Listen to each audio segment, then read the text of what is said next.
everybody, to the Has-Beens. This is Matt Burton here, This is Braden Laura. and pretty interesting college football week. It is, Interesting to say the least. to say the very least.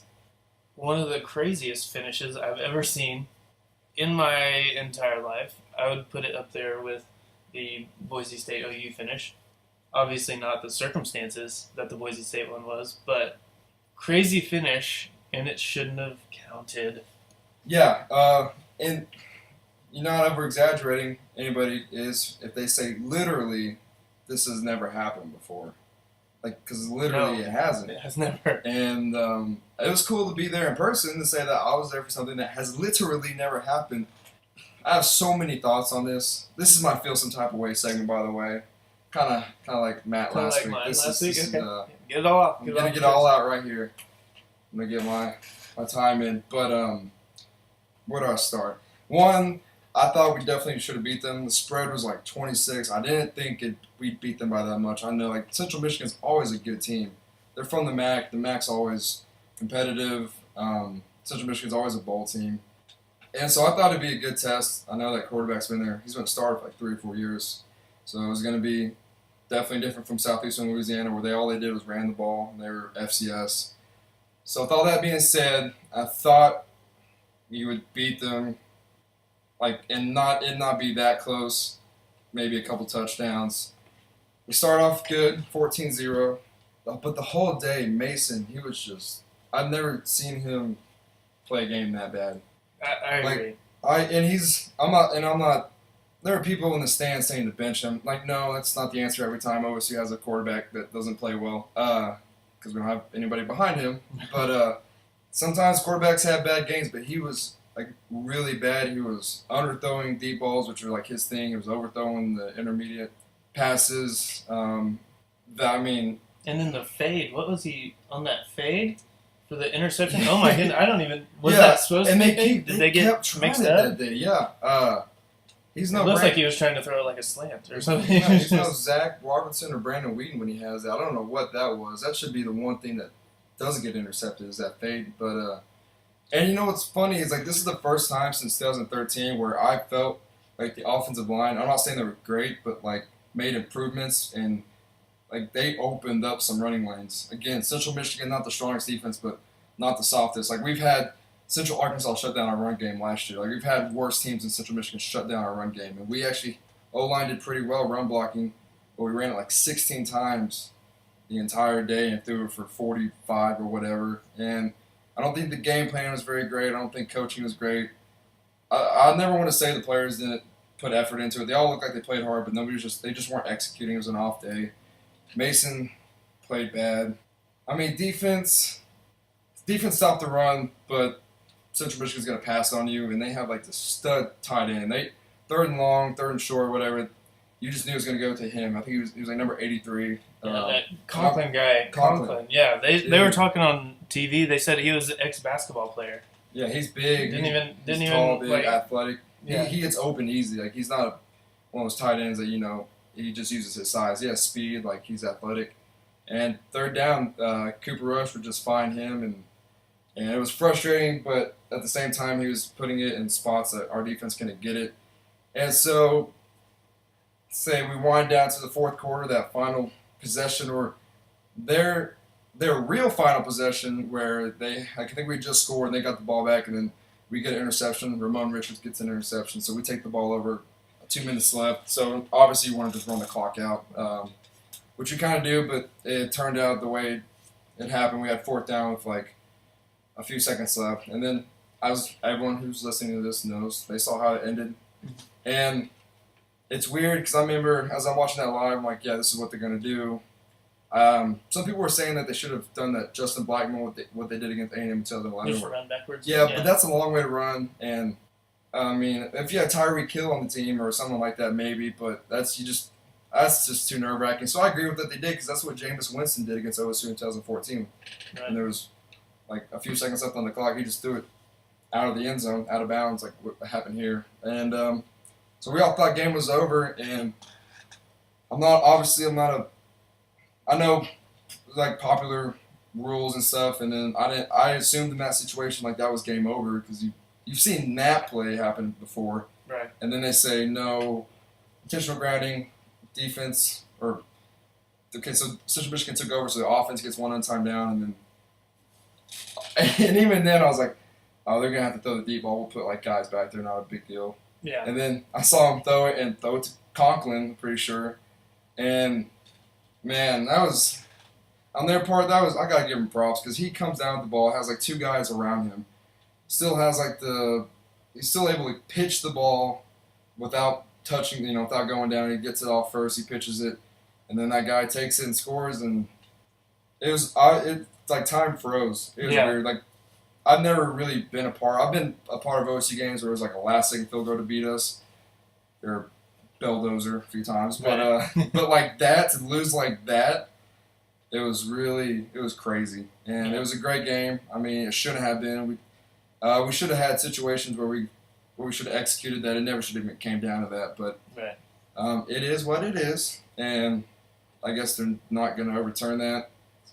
I didn't read this, but I guess the committee members recognized that there was an error, and they said, and I'm laughing to myself as I say this, they said, if it comes down to an OSU runs the tables, which I don't think we'll do, they'll view that as like we should have won. But at the very least, it's a good wake-up call for our team. It's only going to get harder now. Right. Suddenly, the Pitt game, I'm very iffy about, and then we got to go to Baylor, and then Texas comes to town. So I don't know. It's a tough one. It's a tough one. I was very mad, but at the same time, it's more frustrating than anything because it never should have came down to that. And we have the better athletes. I feel like the better coaches, but for whatever reason, like it just didn't click at all that day. And I mean, at least there's still the Big 12 to go after, and we could still run the tables. I don't think we will, but that's just me trying to be optimistic after this. But yeah, it was frustrating, and I don't want that to happen ever again. Ever again. There you go. Hey, and I also likened that ending to the OU Oregon game. Yeah. Just of crazy finishes that should have never As happened. Alan Patrick comes up holding the ball. outside of the huddle. Yeah. Holding the ball, trying to hand it to the ref. Yeah. But no, and that's the weird part. No one else knew the rule either. Yeah. Oh yeah. Like everyone else in the stadium, I'm guessing is. What was your reaction? Were you like, okay, well, that sucks. I didn't know the rule. I didn't know. I mean, I didn't know. I don't feel bad saying I didn't know the rule because apparently the officials didn't know the rule. Yeah, no one knew it. I didn't even touch on that. But after the fact, because as that Hail Mary happened, I'm not thinking like, wait, that play should never happen. I'm thinking, well, if they allow that, then I guess that's the rule. So I'm thinking we legit lost. Like we lost fair and clean. But yeah, what's surprising is so the judges on the field didn't know.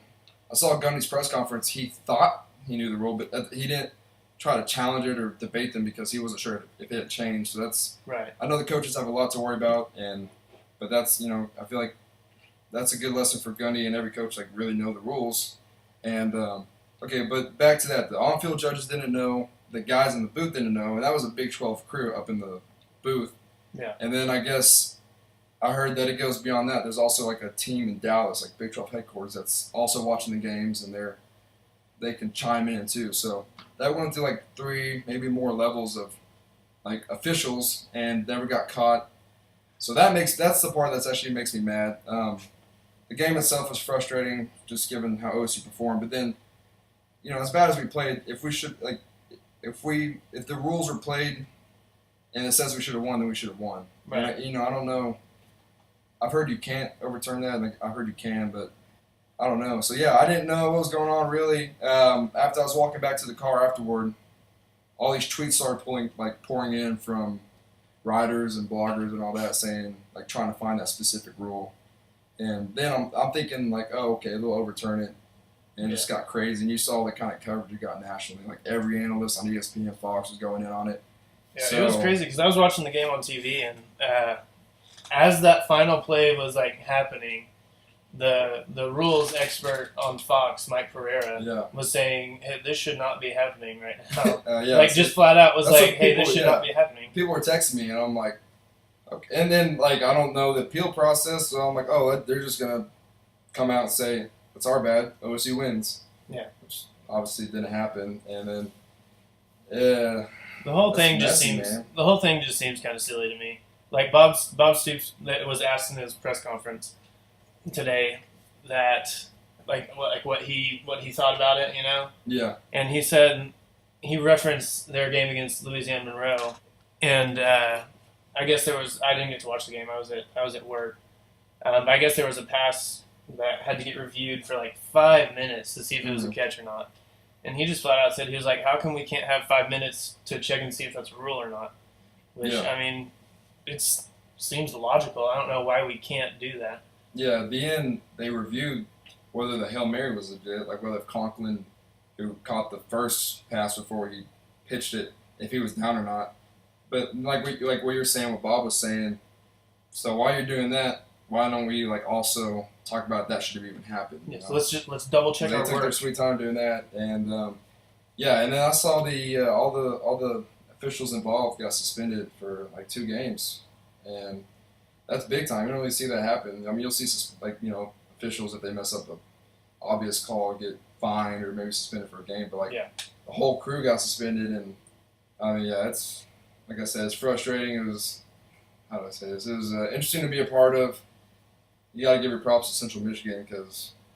But you know what? Hey, I'm not worried because I know we're going to see them in the playoffs again. Yes, we'll get our yes. revenge. Central so Michigan will be in it'll the take care of playoffs. itself. But You guys will both run the table. they'll probably play against Bama and beat them, and then we'll play them in the championship. So I'm not Probably. worried about it. It'll take care of itself. Exactly. But yeah. So you did better. They did a little better. Supposedly, I haven't watched the replay yet. Probably I didn't won't wa- I because didn't- it's on pay-per-view. Yeah, God, I hate yeah. pay-per-view. I do too. Oh, They I still hate have them so those? much. Yes. Yeah, I didn't watch the game, but I saw on the ticker on the bottom of ESPN like it was 14-0 no time and then 42-0 at half. So Yeah, it was just. what you expected. Yeah, I mean, It's a good it's tune. whatever. It was just like you guys' game against Southeast Louisiana. I mean, Can't take a lot from it. yeah, exactly. Yeah. Then Ohio State. Ohio State's big. coming to town this weekend. So Matt, let still, me get your I am prediction still. for the third time. I am what, still- What are we doing here? I'm going. I'll give mine for OSU Pitt, but Let's see. Should we do that? We should do. Okay, our predictions. yeah, Okay. So we would be 1-1 through the first week mm-hmm. because we both picked OU, and then of course we picked OSU Yeah. against Southeast Louisiana. It was a little bit of a scare, but yeah. This week, I'm gonna go myself 1-1 as well because I would have picked OSU. I did too. Like you did too. But hey, I picked Central Michigan to cover the spread, so There you go. I'm talking about that. But yeah, so There you 1-1. go. So 1-1. we're 2-2. Consistent. All right. So Ohio State 45, OU 20. Really? Yeah. You think it's I made improvements. a testament more? Yeah, you did. I made improvements. I did say Yeah. 4 touchdowns last You week. did. So So you think will it be a thing more like Ohio State's offense is being powerful, or OU just not scoring on Ohio State's defense? Do you think it's just going to be too much firepower? For I us? think Because JT Barrett, I mean, hey, he's I think it's a theme now and a bad habit the until we running break quarterback it. thing. Not only that, but once momentum swings in a big game against Yeah. OU, it kind of seems like we just kind of go flat and then can't ever get that momentum back. So I think they may come out and punch us in the mouth early, and we can't really recover from that. But yeah, I do see us struggling to score a bit. I hope I'm wrong, Yeah, obviously, as an OU fan, but just trying to be realistic here. yeah. Ohio State's looked good this year, albeit against Bowling Green and Tulsa. So that's not really a good marker to see where they're at. But they're putting up huge points. JT Barrett's looking like a Heisman guy again, like he thought he would before he got hurt last year, and they're looking good. I mean, I don't know. I'm really because OU after the Texas game last year, they came out and just played so angry. Yeah. And so they did last game, but like I said last week, after the Texas game last year, they didn't have an Ohio State coming up, Right. and so I'm gonna go Ohio State. I'll say like a 38. I'll say 38-30. 38-30? I think it'll be kind of. Man, I don't know. I don't know where I think it's kind of. I think Ohio State will kind of pull away toward the end. Yeah. Because just based off the atmosphere, I think OU will kind of hang tough at first, and but I think Ohio State would pull away. And I don't know, man. It's gonna be. I just think there's too big of a gap in one coaching. Yeah. I think Urban Meyer and Nick Saban are kind of on like the top pedestal. They're kind of sharing that top pedestal. Yeah. Jim Harbaugh maybe right behind them. Yeah. Yeah, But yeah, I mean, Urban Meyer and Nick Saban, I think, are the two that's doing it. Urban Meyer can go into any atmosphere too, and I don't know. I don't know. Like I said, I never watched the Houston game, but it seemed when I looked at the box score, they didn't really hand it to. He got hurt, P. Ryan and Mix, but they kind of went away from the run game, right? Yeah, they completely went away from it. But yeah, P. Ryan was hurt, so they didn't really have him back in. So I think is he good now? Yeah, he's good. He's good. I'm not sure if he played. I think he might have. I was at work. If anyone is yelling at me right now, saying P. Ryan played. So I was at work. I didn't get to watch the game. Yeah. Well, I just think whenever I don't know how OU's line is. I don't know who y'all have back. Honestly. I know there's Brown. We lost Ty Darlington, our senior center, leader, so that hurt. But we moved Alvarez over from guard to center, and still have Orlando Brown as our left tackle, and then Samia at right. The thing is, tackle. I think you got to try to establish that run. Yeah. Because that you have those two backs, and like if it's not going to work and Ohio State's stopping it, then you go from there. But I think you've got to try to go to it. Like those guys are too good not to give them touches. Like even if it's catched out of the backfield, like just give them touches. But you'd mentioned that Houston had that big 5-star D tackle kind of. Yeah, that's the thing about Ohio State. They got like 7 of those in the front 7. Exactly. So it's interesting to see. I don't think that we will be able to block them that well, but I mean, I hope I'm wrong. Yeah. I hope I'm wrong, but I mean, until I see us like win a huge game, then I mean, I'm not gonna. And you mentioned the hard schedule coming up too. Yep, exactly. TCU, right? TCU in Texas. Yeah. At TCU, also. That's kind of the predicament OSU's in right now. Except we don't have Ohio State coming to town. We have Pitt, but Pitt's a very physical team, and they just put it on Penn State pretty good. So Penn State's not like Ohio State, but Penn State. It's funny because I don't know if you saw that leading up to that game. Penn State's talking about how like that's not really a rivalry. They haven't played in like 16 years, but they used to, being from the state of Pennsylvania, play a lot. Mm-hmm. And they're like, oh, we need a real rival. But then Pitt goes out and just runs all over them. James Conner like a stud. So, like even before the Central Michigan game, I was thinking in my head like. Pitt, that's a Power 5 school coming to town. They're going to have something to prove. They're trying to kind of get back to, a good level. This is the 3rd year I think Narduzzi's been there, so they're going to start clicking. And so after this Central Michigan game, I don't know. I don't know what Pitt's pass offense is like. I'm really confident for OSU's rush defense. I think we can actually keep him in check, but I don't know. It'll be an offensive story again. Offensive line actually played, I thought, well in the run game last week. Pass game, we didn't really do too. Pass blocking, we didn't do too great. A lot of things were Mason, like him doing bad throws even when he had time. But then there were a lot of times he was on the run, and he's not the most mobile guy. So I'm gonna hope this is a wake up call for our team. But I'm thinking kind of like a 27-23 game for OSU. I think it'll be really close. Gotcha. I gotcha. I was thinking it was going to be close as well, just because I think Pitt's a little underrated, even though I don't feel like they're being rated right now. Yeah. Just because they are a Power 5 school, like you said, and plus Connor coming back just adds a dude back there that can just flat out play, and plus they're all playing inspired because he just came back from his illness. So awesome, yeah. I mean, they're all going to be a little inspired, especially whenever he starts doing well. And he has been doing well. You saw after he scored his first touchdown in the week 1 how they all just like crowded around him. So I do think it's going to be a close one, not as close as you think. I was thinking 31-20 OSU. Yeah, I like that. I would assume. Like, I just think Mason, he won't have a game like that again. Like, I don't think he so had a really either. bad game, and, I don't think so either. I think it's just, I think him and Washington are due for some hookups. But what I realized is, well, one, when you have the offensive line actually doing well in the run game, and you keep throwing fades in the end zone, and one gets picked off, that makes you miss two things. One, we should have tried to run it at least 1 or 2 downs, and two, I really miss Marcel Aitman right now because he's our big jump ball guy, and he.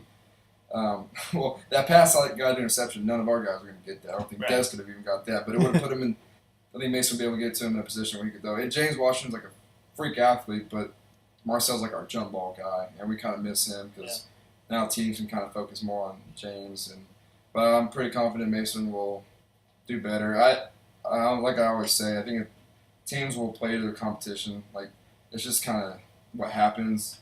Good teams will play great regardless, but teams kind of like OSU, like you really need to you just never really know. That's the thing about college football. You just never know how, because like OU on paper, Ohio State and OU, like on paper, they're kind of similar, similar, and then it's just like, do we get that OU that's inspired? Because we've seen in the past teams come to Norman and OU can whoop them like Tech that 1 year, and then we see in the past where like OU after losses. I think back to 2012, like whenever they lost like Notre Dame or Kansas State, one or the other at first, and then like later on, it's like, how do they play after that? Exactly. So back to your point, like it's just so hard to tell with OSU because, and I didn't even mention this, but they were like 1-11 on third downs.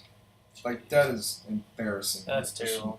Hey, I got to give credit to Cooper Rush though. That dude. No, yeah, he can sling. I mean, not only that, but the amount of shots he took. Oh, yeah. Just standing in there waiting for the play to develop. Yeah. And then just delivering it right when the OSU guys were about to just they made him crush him. And he was still taking off going downfield sometimes. Yeah, I mean that was impressive. Sometimes those MAC quarterbacks, they're good, and he has the experience. Experience is experience regardless of who you're playing. But I think that was a good. You never like to lose, but. The good thing about that is, like as we see with OU last year, or every team that loses that comes back, like it's just a good like way to fire them up and show them like what the flaws are. Right. Because OSU, I'm not saying like they bought into the hype because they were probably hearing they were dark horses, but nobody was like not a lot of people were saying like they're gonna win Big 12. I mean they probably think that because you're supposed to if you're a good team. But, so I don't want to say they got like too cocky. It's just Central Michigan punched them in the mouth, but. I think Pitt will be a really good test to see if the run defense is legit and if we can actually hang with a team that's not afraid of us like Central Michigan was, like part 2, you know? Yeah. No, I'm with you. All right.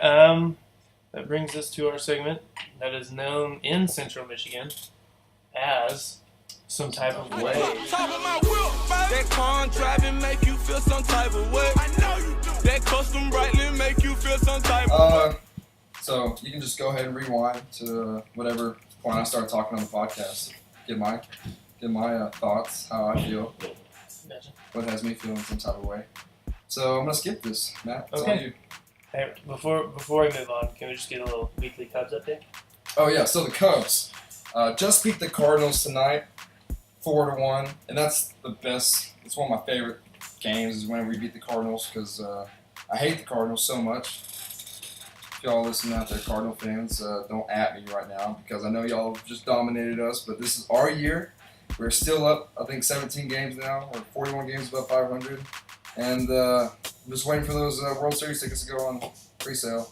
There you go. But Cubs doing great. Haven't fallen off this week. There you go.